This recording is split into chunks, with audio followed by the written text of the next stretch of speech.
Morning students, आज हम कुछ एग्जांपल्स करेंगे Karl Pearson coefficient of correlation के लिए।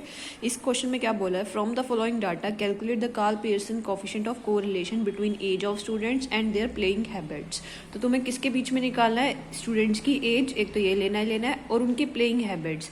अब उसमें बोला है कि 15 एज के में आउट ऑफ 200 स्टूडेंट्स, अब इसने लिखा नंबर ऑफ स्टूडेंट्स कितने हैं 250 में से 200 प्लेयर्स जो है वो रेगुलर है, तो इसका मतलब वो खेलते हैं हमेशा। और ऐसे ही एज 16 में 200 में से 150 स्टूडेंट्स हैं जो रेगुलर है।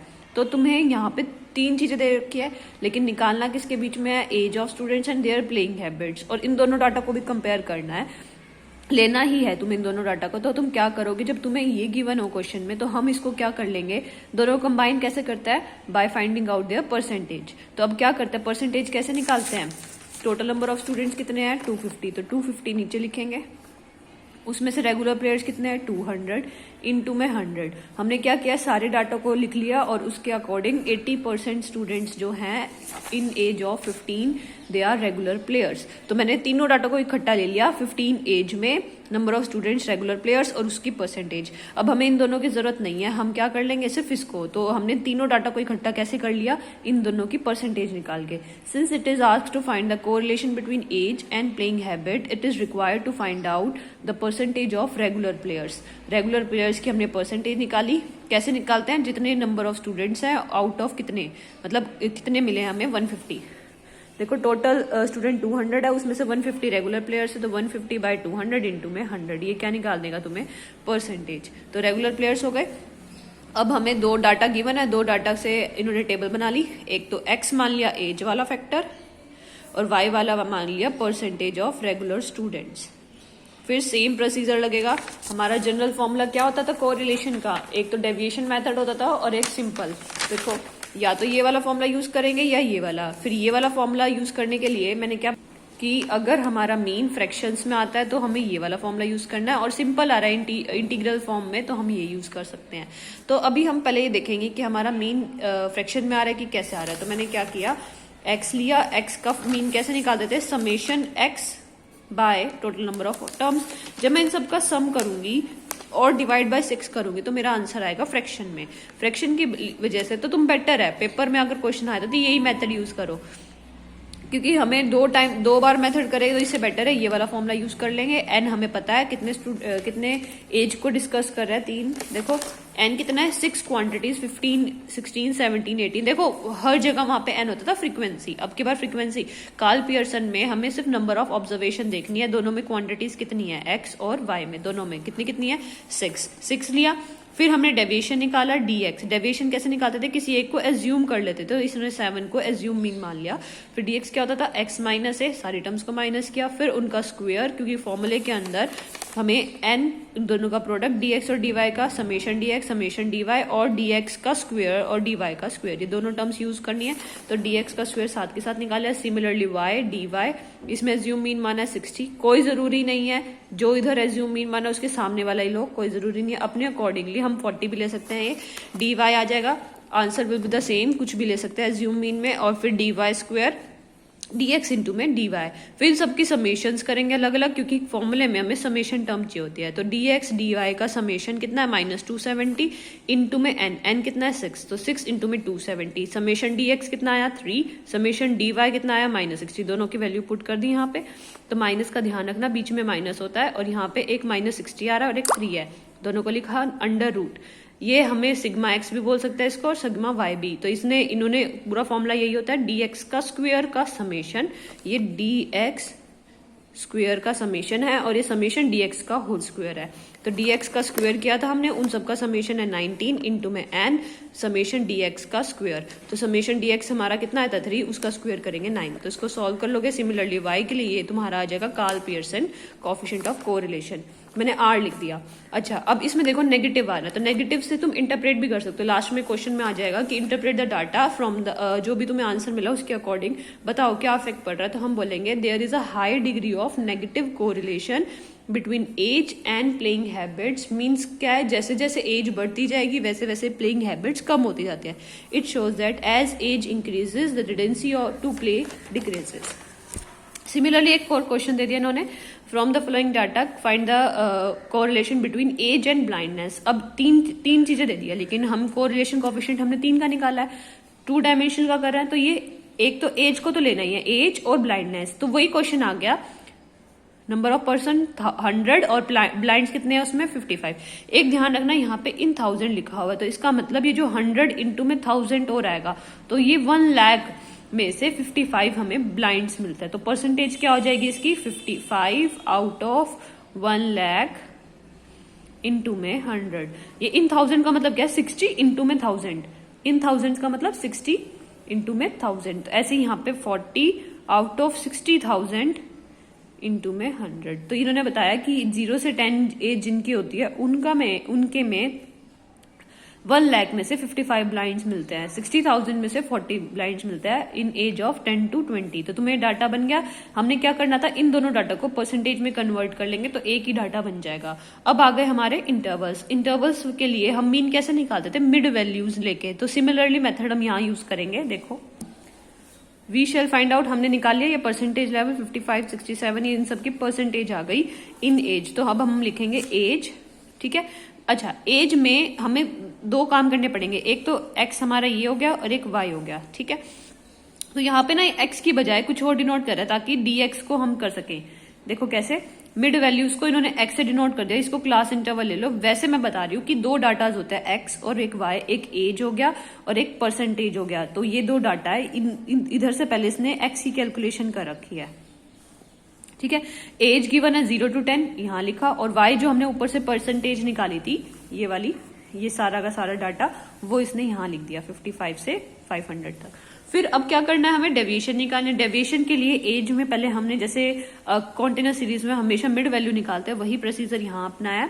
क्या किया, सबका मिड वैल्यूज निकाला। मिड वैल्यू निकालने के बाद हम उसका डेविएशन निकालेंगे।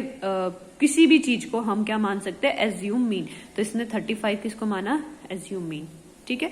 अगर तुम चाहो, वैसे मैंने बता दिया, तो ज्यादातर क्वेश्चन हमेशा फ्रैक्शन में ही आता है, तो बेटर है ये वाला फॉर्मूला यूज करें। 35 को हमने क्या मान लिया, एज्यूम मीन। सारी क्वांटिटीज को उससे एज्यूम किया, डिवाइडेड बाय 10 कर दिया। हमने इससे पहले वाले टॉपिक में यही किया था, Karl Pearson correlation of coefficient और उनका डेविएशन अबाउट ऑरिजिन या by changing of scale and origin, ये वाला मेथड था। उसके अंदर स्केल में क्या कर दिया, बस डेविएशन में जैसे हम वहां पे स्टेप डेविएशन लगाते हैं, यहाँ पे 10 से डिवाइड कर दिया। फिर उसका स्क्वायर किया डीएक्स स्क्वायर का, क्योंकि हमें क्वेश्चन में चाहिए। यहाँ पे समेशन डीएक्स निकाला, समेशन डीएक्स स्क्वायर। फिर वाई की क्वांटिटी दे रखी है, वाई हमने अभी परसेंटेज निकाला है। सिमिलरली डी वाई आ जाएगा अपने अकॉर्डिंगली। इसने ए को क्या लिया है, 185। अब कोई जरूरी नहीं है इधर से ही लेना, लेकिन इसने अपनी तरफ से ज्यूम कर लिया वाई 185। तुम अपने अकॉर्डिंग यहाँ पे मैं तो कहूंगी 150 लेंगे। इन्होंने शायद या तो मीन निकाला है या तुम खुद से निकाल लेना। 185 इसने इस सीरीज में से नहीं लिया, लेकिन फिर भी ठीक हो सकता है आंसर। हम एज्यूम मीन किसी भी चीज को ले सकते हैं, तो इसने इस विद इन दिस डाटा में से कहीं से भी ले सकते हो। तुम डाटा देखा करो कि कहाँ ज्यादातर लाइक कर रहा है। हमारा ज्यादा आंसर मिड वैल्यूज में लाइक करता है, तो उसने 185 ले लिया। हम चाहें तो 200 ले सकते हैं, वैसे बेटर है 200 या 100 लो, कैलकुलेशन पार्ट आसान हो जाता है। फिर डी वाई स्क्वायर और एक summation d x d y चाहिए होता है फॉर्मूले के लिए, वो कर। सबकी वैल्यूज तुम्हारे पास आई गई है। अब फॉर्मूले में वैल्यूज पुट कर देंगे और इसका आंसर आ जाएगा। यहां तक तो था तुम्हारे क्वेश्चंस का। अब एक क्वेश्चन आ गया, यहाँ पे डाटा की बजाय तुम्हें मीन भी दे रखा है, एज्यूम मीन भी और स्टैंडर्ड डेविएशन भी। ये सारी टर्म्स तुम्हें ऑलरेडी गिवन है, तुम्हें निकालने की जरूरत नहीं है। तो तुम कैसे करोगे आगे, और इसमें लिख दिया, देखो from the following data calculate the coefficient of correlation between x series and y series. Mean given है 74.5, वाई एक्स सीरीज का मीन गिवन है और वाई सीरीज का फ्रैक्शन पार्ट में गिवन है तुम्हें। तो फ्रैक्शन वाले के लिए हम कौन सा फॉर्मूला यूज करते हैं, सेकंड जो मैंने तुम्हें डेविएशन वाला मेथड बताया था। तो फॉर्मूला हमारा ये वाला रहेगा, ठीक है। फिर अब आगे बोला इसने एज्यूम मीन गिवन है, मतलब ए की वैल्यू गिवन है, और स्टैंडर्ड डेविएशन गिवन है, मतलब सिग्मा एक्स। मतलब जो नीचे वाला पार्ट है तो तुम्हें सॉल्व ही नहीं करना, ये सिग्मा एक्स भी गिवन है और सिग्मा वाई भी गिवन है। ये जो पूरा पार्ट था मैंने बताया था तुम्हें, ये सिग्मा एक्स और सिग्मा वाई हो जाता है, तो वो तो हमें गिवन ही है, हमें कुछ करना ही नहीं है। और ये पूरी टर्म इसके नीचे है। एन हमें क्वेश्चन में गिवन है, देखो sum of product of corresponding, उनका product summation d x d y. देखो फॉर्मूले के अकॉर्डिंग हमें एन भी गिवन है, summation d x d y भी, नीचे वाली दोनों क्वांटिटीज, बस ये दोनों नहीं पता, इसको हम अलग से निकाल लेंगे और सबकी वैल्यूज पुट कर देंगे। नंबर ऑफ ऑब्जर्वेशन क्या है, 8। अब हमें क्या निकालना है, summation d x and summation d y. तो कैसे निकालेंगे समेशन dx? तुम्हें एक जनरल फॉर्मूला याद होगा मीन का, x bar is equals to a plus summation dx, मतलब जो f इंटू में d होता था, यहाँ पे फ्रीक्वेंसी तो है नहीं, समेशन dx बाय n, यही करते थे। तो सेम जनरल फॉर्मूला यहाँ पे रहेगा, क्या रहेगा, x बार क्वेश्चन में गिवन है 74.5, एक एज्यूम मीन भी गिवन है 69, ठीक है, और समेशन dx हमें निकालना है, n की वैल्यू कितनी है 8। जब सबकी वैल्यूज मिल जाए तो तुम डायरेक्टली फॉर्मूला लगा देना, ठीक है। तो इस क्वेश्चन को कैसे करेंगे, देखो, x bar a plus summation dx by n, summation x हमारा 74.5 है, a एज्यूम मीन 69 है, समेशन dx निकालना है, n हमारा 8 है, नंबर ऑफ ऑब्जर्वेशन। तो 69 उधर जाएगा, 74.5 माइनस 69 समेशन dx बाय 8, 74.5 कितना हो गया 5.5 इंटू में 8 is equal to summation dx। तो समेशन dx की वैल्यू कितनी हो जाएगी, 0 और 4 44, समेशन dx की वैल्यू आ गई तुम्हारी 44। सिमिलरली हम y की निकाल लेंगे, समेशन dy कैसे निकालेंगे, y bar a plus summation dy upon में n, समेशन y हमें गिवन है क्वेश्चन में, मीन y 125.5, a क्वेश्चन में गिवन है 112 प्लस समेशन dy अपॉन में 8, ये उधर जाएगा 125 माइनस समेशन dy अपॉन में 8।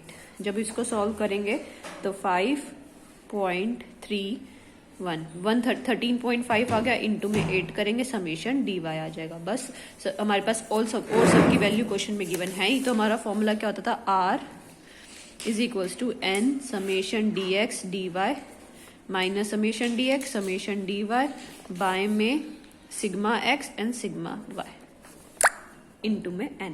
अब सबकी वैल्यूज है, n कितना है 8, समेशन dx dy क्वेश्चन में गिवन है 2176 माइनस समेशन dx हमारा 44 आया है, ऐसे ही समेशन dy हमारा 108 बाय n 8 है, सिग्मा x हमारा 13.07 इंटू में सिग्मा y हमारा 15.85। इसकी कैलकुलेशन करेंगे, हमारा कोएफिशिएंट ऑफ कोरिलेशन आ जाएगा। ऐसे कुछ और क्वेश्चंस हैं, सेम मेथड लगेगा, एज ग्रुप गिवन है, number of student, number of regular players, same method लगेगा जो आज कराया उसको अकॉर्डिंग कर लेना।